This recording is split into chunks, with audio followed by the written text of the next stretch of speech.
사순절 제23일차 저에게 주시는 살아계신 하나님의 말씀은 마가복음 제9장 14절에서 29절까지의 말씀입니다. 사순절 오늘 우리에게 주시는 하나님의 말씀은 마가복음 제9장 14절에서 29절까지의 말씀입니다. 이 말씀을 한 목소리로 함께 읽겠습니다. 이에 그들이 제자들에게 와서 보니 큰 무리가 그들을 둘러싸고 서기관들이 그들과 더불어 변론하고 있더라. 온 무리가 곧 예수를 보고 매우 놀라며 달려와 문안하거늘 예수께서 물으시되 너희가 무엇을 그들과 변론하느냐. 무리 중에 하나가 대답하되 선생님, 말 못하게 귀신 들린 내 아들을 선생님께 데려왔나이다. 귀신이 어디서든지 그를 잡으면 거꾸러져 거품을 흘리며 이를 갈며 그리고 파리해지는지라. 내가 선생님의 제자들에게 내쫓아 달라 하였으나 그들이 능히 하지 못하더이다. 대답하여 이르시되 믿음이 없는 세대여, 내가 얼마나 너희와 함께 있으며 얼마나 너희에게 참으리요.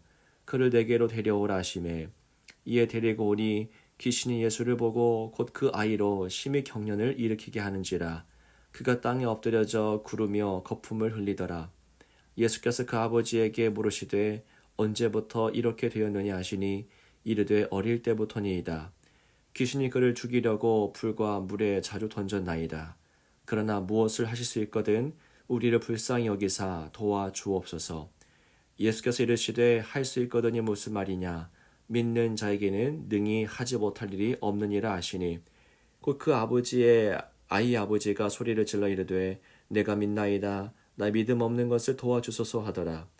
예수께서 무리가 달려와 모이는 것을 보시고 그 더러운 귀신을 꾸짖어 이르시되 말 못하고 못 듣는 귀신아, 내가 내게 명하노니 그 아이에게서 나오고 다시 들어가지 말라 하시매 귀신이 소리 지르며 아이로 심히 경련을 일으키게 하고 나가니 그 아이가 죽은 것 같이 되어 많은 사람이 말하기를 죽었다 하나 예수께서 그 손을 잡아 일으키시니 이에 일어서니라. 집에 들어가심에 제자들이 조용히 묻자오되 우리는 어찌하여 능히 그 귀신을 쫓아내지 못하였나이까. 이르시되 기도 외에 다른 것으로는 이런 종류가 나갈 수 없느니라 하시니라. 아멘. 네, 이번 주부터 시작되는 또 오늘부터 시작된 새로운 한 주 속에서 하나님의 은혜를 깊이 누리시게 되기를 소망합니다. 예수님께서 제자 셋을 데리고 산에 올라가 있었을 동안에 그 변화산 사건이죠. 아래에서는 남은 제자들이 큰 사건을 지금 처리하고 있었습니다. 귀신 들린 아들을 가진 아버지가 제자들에게 왔던 것이지요. 고쳐달라고 했던 겁니다. 예수님은 산에 올라가 계셨기 때문에 그 아버지는 남은 제자들에게 희망을 걸어봅니다. 그런데 끝내 제자들은 그 아이를 고쳐주지 못합니다. 얼마 지나서 예수님이 아래로 내려오셨고요. 그 아버지는 기뻐하면서 예수님 앞으로 나아갑니다.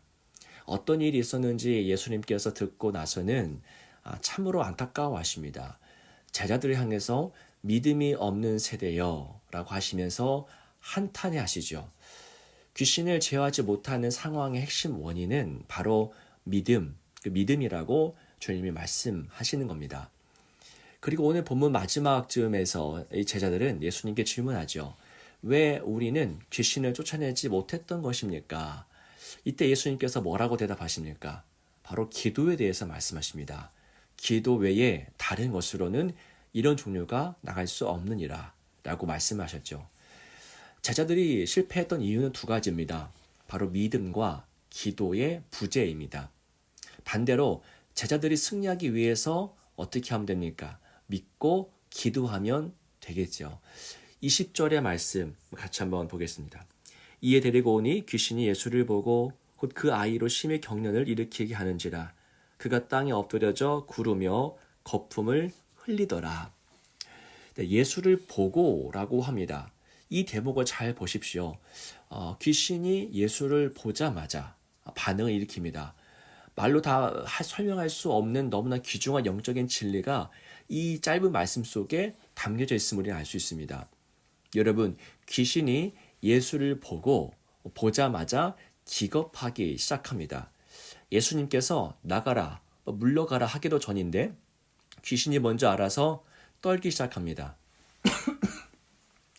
이 제자들이 그렇게도 난리를 피워도 반응하지 않았던 이 귀신이 예수님 앞에서는 자동적으로 무릎을 꿇고 있습니다.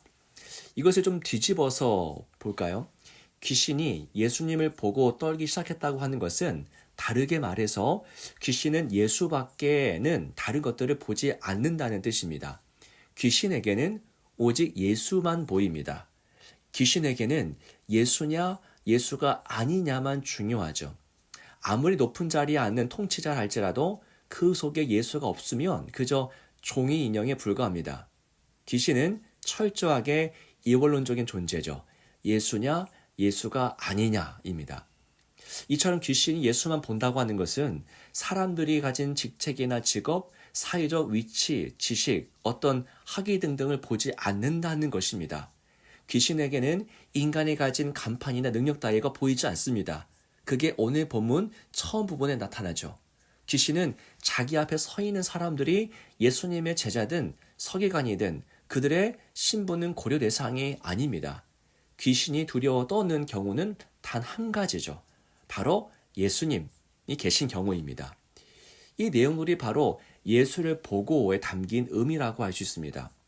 오늘 본문에 기록된 승리의 원인은 예수입니다. 그렇다면 실패 원인은 무엇입니까? 예수가 없다는 것입니다. 제자들이 실패한 이유를 예수님께서는 믿음과 기도의 부재 때문이라고 하셨지요. 믿음과 기도의 부재는 곧 예수의 부재입니다. 믿음과 기도는 예수님의 존재와 아주 깊은 관련이 있는 것이죠. 믿음과 기도는 예수님을 바라보고 예수님과 연합하는 너무나 중요한 영적인 과정입니다. 시선을 자기 자신에게서 떼어서 예수님께로 향하게 하는 것이죠. 내 생각을 버리고 나를 부인하고 십자가로 나를 채우는 것이 그게 믿음이고 그게 기도입니다. 귀신 들린 아이 앞에서 제자들이 믿음도 없고 기도도 없었다는 것은 무슨 이야기입니까? 그 문제, 귀신 들린 아이를 고쳐야 되는 그 문제 상황 속에서 이 제자들이 예수님과 연합하지 못했다는 것, 예수님을 생각하지 않았다는 이야기입니다. 예수님의 도움이 아니라 오직 자기들의 힘으로 해보려고 했습니다. 그러니 뭐 일이 되겠습니까? 이게 얼마나 초보적인 실수입니까? 귀신이 피식 웃고 말았던 것이죠. 제자들은 귀신 들린 아이 앞에서 내 자신을 믿자, 난 할 수 있을 거야 라고 했던 겁니다. 하면 된다 식의 이 자신감은 긍정적인 사고방식으로 뭐 괜찮은 것입니다. 하지만 한계가 있습니다. 사소한 삶의 문제 앞에서는 힘을 발휘하거나 귀신 앞에서는 아무 의미가 없습니다.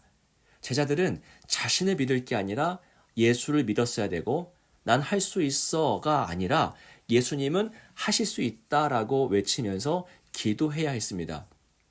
믿음과 기도가 결여된 그들은 예수님을 앞세우지 못하고요. 그래서 귀신 앞에서 당연히 실패하고 맙니다. 여러분, 오늘 우리가 실패하는 이유도 마찬가지입니다. 예수님이 아니라 우리 자신을 믿을 때 우리는 곧바로 넘어집니다. 그리고 너무나 중요한 사실이 무엇입니까? 귀신은 우리가 우리 자신을 믿을 때 그때 좋아합니다. 왜 그럴까요?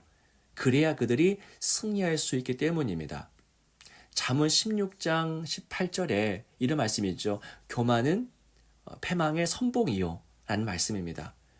교만은 자신을 믿는 마음입니다. 나를 앞세우는 것입니다. 나는 할 수 있을 거야 라고 하는 그런 자만이죠. 그리고 자신을 믿을 때 우리는 이처럼 넘어질 수밖에 없습니다. 이 이야기를 조금 더 깊이 해보겠습니다. 귀신은 우리가 예수님을 바라보지 못하게 만듭니다. 어떻게 그렇게 만들까요?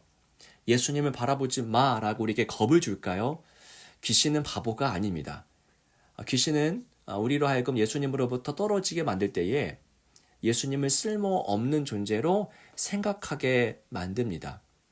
사람은 효용성과 효율성을 너무나 중요하게 여기죠. 사람은 효용성이 떨어지는 것을 계속 붙잡고 있지 않습니다. 시간적으로, 경제적으로 효율성이 떨어지기 때문입니다. 예수님은 쓸모없다고 생각하기 시작하면 사람들은 예수님을 슬며시 버리고 떠나기 시작합니다. 예수님을 버리라 겁주지 않아도 사람들은 알아서 예수님을 버리고 떠나갑니다. 그러면 어떻게 예수님을 쓸모없는 존재로 만들어 버릴까요? 사단은 우리를 온갖 문제로 분주하게 만듭니다. 어떤 문제입니까? 예수님을 필요로 하지 않는 그런 문제들로, 예수님이 없어도 해결될 문제들로만 우리 삶을 가득 채우는 것이죠. 예를 들면 정치, 경제, 건강, 성공, 인간관계 모든 이슈들로 우리 삶을 가득 채웁니다. 이 외에 더 영원하고 더 본질적인 사안들을 삶에서 중요하지 않다라고, 아직 아예 그 모든 것들은 존재하지 않는다라고 가르칩니다. 이게 유물론이죠. 이 땅의 전부라고 주장하게 합니다. 오직 이 현실의 이슈들만 우리 앞에 늘어놓고서는 우리 시선을 교란시킵니다. 예수님을 보지 못하게 만드는 것입니다. 여러분, 사회 현상에는 영적인 문제가 반드시 개입됩니다. 에베소서 6장 12절은 우리에게 이렇게 말씀하고 있습니다. 우리의 싸움은 혈과 육을 상대하는 것이 아니요 통치자들과 권세들과 이 어둠의 세상 주관자들과 하늘에 있는 악의 영들을 상대함이라. 여러분, 쉽게 말씀드려서 문화의 문제는 단순히 문화의 문제가 아니라는 것입니다. 경제 문제는 단순히 경제 문제가 아닙니다. 정치나 학문의 문제도 단순히 그것들만의 문제가 아닙니다. 그 모든 것들은 악한 통치자들의 계산이 개입된 분야일 수 있다는 것이죠. 물론 사회 분야에 하나님의 뜻이 임하게 할 수 있습니다. 그게 하나님의 나라고 또 우리의 사명이기도 합니다. 하지만 많은 경우에 세상의 영역들은 하나님을 대적하는 요소들로 가득합니다. 오늘 본문의 말씀은 우리에게 믿음과 기도에 대해서 말씀합니다. 믿음과 기도는 이렇게 우리를 위해서 십자가와 부활의 길을 걸어가신 예수님을 바라보게 합니다. 이 불신의 시대 속에서 우리를 위해서 대속의 길을 걸어가신 예수님을 바라보는 것은 우리의 큰 힘이 되고 승리의 길이 됩니다. 이 불신의 시대 속에서 믿음과 기도를 통해서 참된 그리스도인으로 살아내시기를 축복합니다. 오늘 하루도 이 말씀으로 승리하십시오. 함께 기도하겠습니다. 오늘도 함께 하시는 하나님 감사드립니다. 우리의 연약함을 아시는 주님, 이 불신의 시대 속에서 우리는 우리 자신을 믿는 길을 택하곤 합니다. 나의 믿음 없는 것을 도와주소서 외쳤던 소년의 아버지를 긍휼히 여기셨듯이 오늘 우리의 믿음 없음도 불쌍히 여겨 주옵소서. 무엇이 문제인지 누가 구원자인지 분명히 알게 하옵소서. 사순절 기간에 십자가를 묵상하며 또한 부활의 산 소망을 바라봅니다. 하나님을 깊이 알아가는 거룩한 절기가 되게 하옵소서. 코로나로 억눌린 자들을 위로하시고 이 땅에 생명의 바람이 불게 하옵소서. 이번 한 주도 주님께 의탁하오니 우리 일상의 삶 속에서 주와 동행하게 하옵소서. 우리의 생명 되시는 주 예수 그리스도 이름으로 간절히 기도하옵나이다. 아멘.